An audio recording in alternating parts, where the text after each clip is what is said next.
Simón Rodríguez inició su vida de maestro en una escuela de las primeras letras en Caracas en 1791.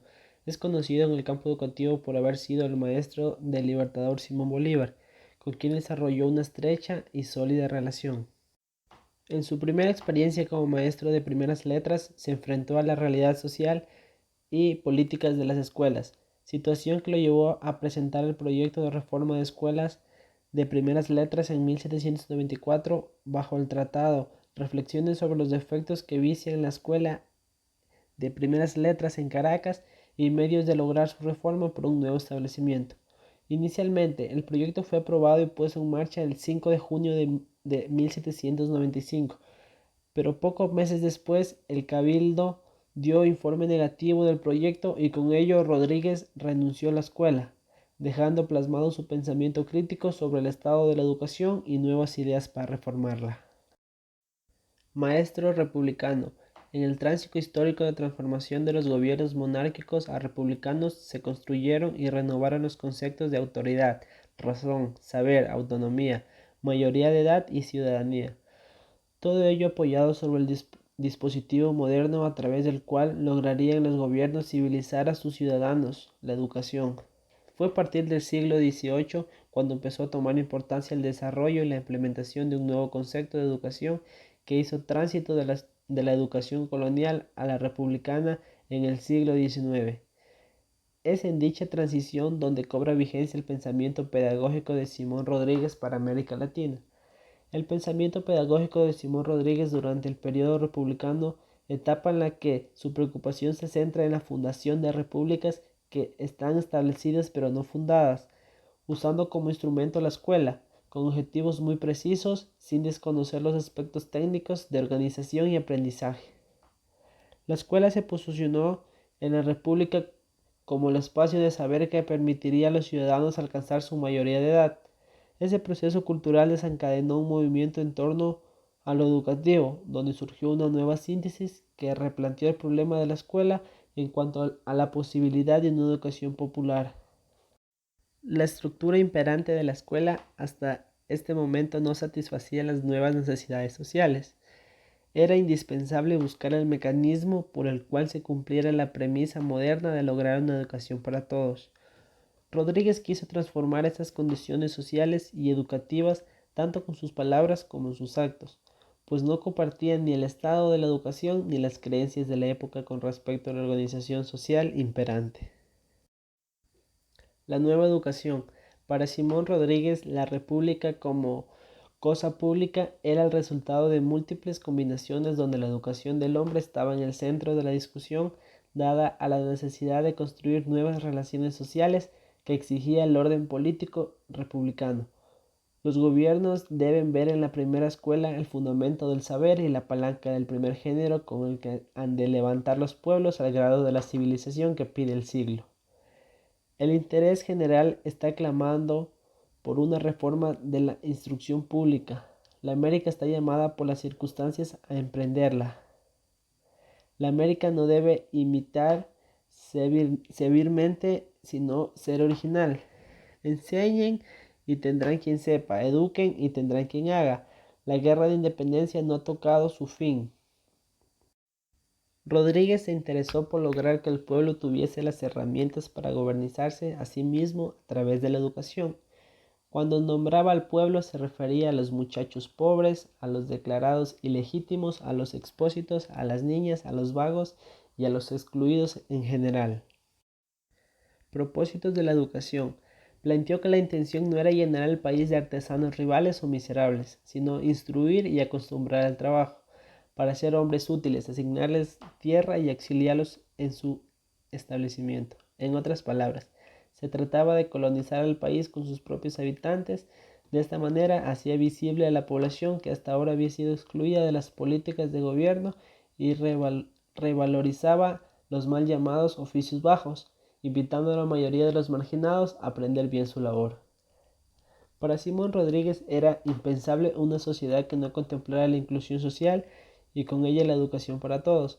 De esta manera confirió el mismo nivel de importancia a la educación intelectual como a la educación técnica, asumiendo que la nueva sociedad requería de ciudadanos instruidos en los oficios y en las artes como instrumento de revalorización del ciudadano y del lugar que éste podría llegar a ocupar en lo social a través de la formación para el trabajo. La apuesta pedagógica de Rodríguez consideraba que tal y como estaba planteada la educación no era posible educar al nuevo ciudadano y que por lo contrario, esta producía el orden social monárquico manteniendo la ignorancia y la exclusión. Su método propendía por la inclusión social por medio de la escuela para todos, por la formación para el trabajo confiriéndole un sentido de utilidad y por la adquisición de nuevos hábitos y nuevas relaciones sociales que exigía la República. Educación, instrucción y sociabilidad. Mientras que la educación la concebía como conciencia y la instrucción como conocimiento, consideró a la primera como un deber de la política pública y a la segunda como el medio de lograr su generalización, afirmando que lo que es general sin excepción no es verdaderamente público y lo que no es público no es social. Instruir no es educar, ni instrucción puede ser equivalente de la educación, aunque instruyendo se eduque, lo único significa conocimiento, lo otro orientación, criterio, conciencia. Se educa al instruir, pero solo una pequeña parte como acumular conocimientos extraños al arte de vivir. Nada es hecho para formar la conducta social. Si en lugar de perder el tiempo en discusiones y en proyectos, se tratara de persuadir a la gente ignorante que debe instruirse porque no puede vivir en una república sin saber lo que es sociedad, y si, para ser consecuente con ella, se la mandase instruir generalmente, llegaría el día del poder a hacer entender con fruto que saber es facultad necesaria para hacer, que cuando se sabe hacer una cosa y conviene hacerla, se debe y que esta se llama obligación. Entonces, estaría bien mandarle cumplir con las obligaciones de ciudadano. La población necesitaba una nueva instrucción nacional, popular, general, pública y social que respondiera a los cambios que reclamaba la República. Para ello, era necesario que la instrucción no siguiera estando en las manos de los padres de familia ni de los discípulos, que los maestros comprendieran que el valor de enseñar cosas útiles y que los estudiantes no se distinguieran por el pago que hacían ni por la posición social que ocupaban sus padres. La instrucción necesitaba reformarse para lograr la nueva sociedad. La educación popular. Para que la educación popular se generalizara en la República era necesario abrir escuelas para todos. En la medida en que todos habrían obtenido la condición de ciudadanos en sociedad, cada individuo debe considerarse como un sentimiento y han de combinarse los sentimientos para hacer una conciencia social. Esta nueva realidad debería ser acatada por los directores de la República si querían construir una nueva sociedad de la que todos hicieran parte de igual en condiciones. La educación social. En el pensamiento de Rodríguez, no era posible construir una verdadera sociedad sin educación social ni autoridad razonable sin costumbres liberales. Cuando se refería a la educación social, la asumía como la posibilidad de formar en los individuos la conciencia del bien común. En sus palabras así lo expresaba. La mayor fatalidad del hombre en el estado social es no tener con sus semejantes un común sentir de lo que se conviene a todos. La educación social remediará este mal. Para que la educación social fuera un hecho, debería ser agenciada por el gobierno, ya que éste es quien forma la moral de los pueblos, los encamina a la grandeza, a la prosperidad y al poder. ¿Por qué? Porque teniendo a su cargo los elementos de la sociedad, establece la educación pública y los dirige. La nación sería sabia, virtuosa, guerrera, si los principios de la educación son sabios, virtuosos y militares. Ella será imbécil, supersticiosa, afeminada y fanática, si se la cría en la escuela de estos errores. Por esto es que las sociedades ilustradas han puesto siempre la educación entre las bases de las instituciones públicas. La primera escuela o la escuela social. Aquella escuela que encontró en estado de prostración a Caracas hacia 1791, debía transformarse y a partir de allí lograr los cambios sociales.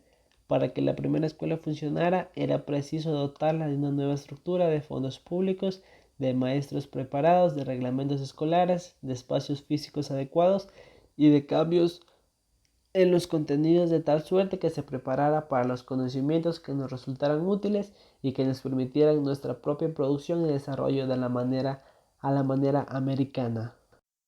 Muchas gracias.